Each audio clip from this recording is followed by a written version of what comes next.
Hi, M5755. Please introduce yourself. Good day, sir, ma'am. To all employer of Hong Kong, I'm Annalyn C. Rodelas, 37 years old from Purok Uno, Barangay Santa Maria, Santo Tomas, Batangas, Philippines.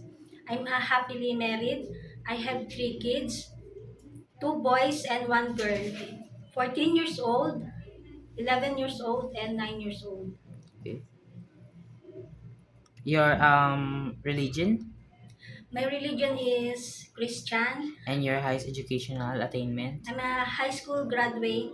Okay. Since I saw that you have experience being a helper here in the Philippines, tell me about your experience as a helper. I have experience here in Philippines as 2 years, 2023 to 2025.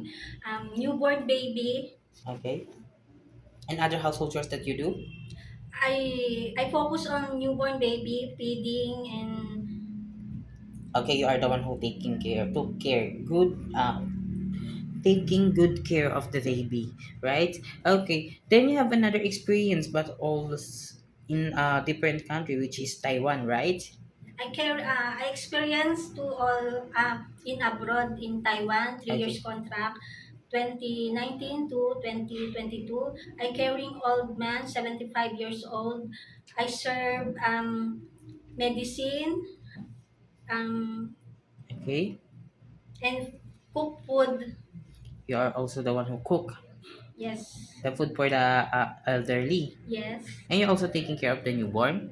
And assistant helper for mother for newborn baby caring. Okay, so you will assist the mother of the baby to took care of the baby. Yes, Okay. Since you have an experience taking care of a newborn baby, if you have an idea, how do you prepare a milk for a newborn?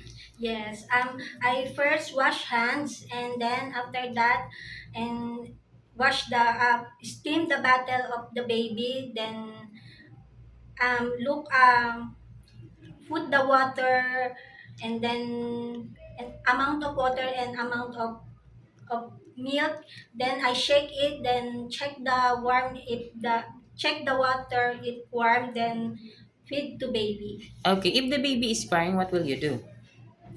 Check first the baby. Check the if hot and the tummy and the diaper. Okay, and if the baby doesn't stop to cry after you check the diaper, you also check the temperature.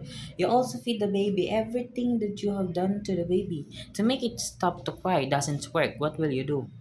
I first it calling the mother of the baby and said the baby was not feeling well.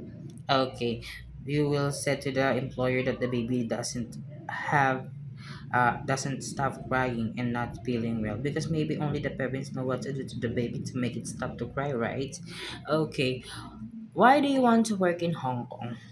I choose working to Hong Kong because it's high salary, good people in Hong Kong, Okay. and good for to my family. So you want to work in Hong Kong because you want to give a brighter future for your family, and also Hong Kong is a good country because Hong Kong is follow the rules and regulations of their country, so that the domestic helper is safe on that country to work with, like, right? Okay. How long do you want to work in Hong Kong?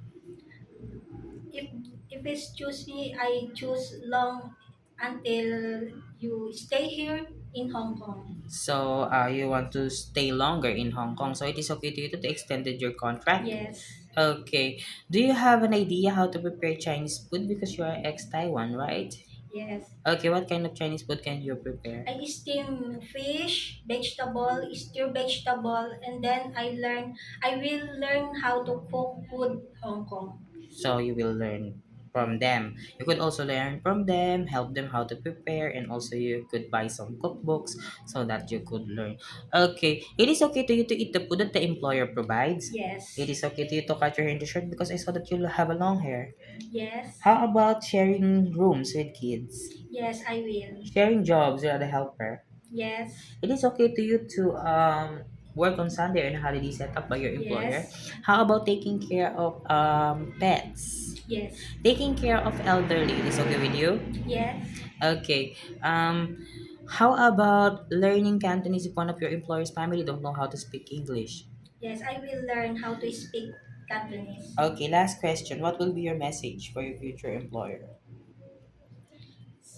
Sir, ma'am, if you choose me as your worker, I promise to you I'm a hardworking, patience, and understanding. Thank you. Okay, thank you very much, Miss Annalyn. Thank Thank you you. po.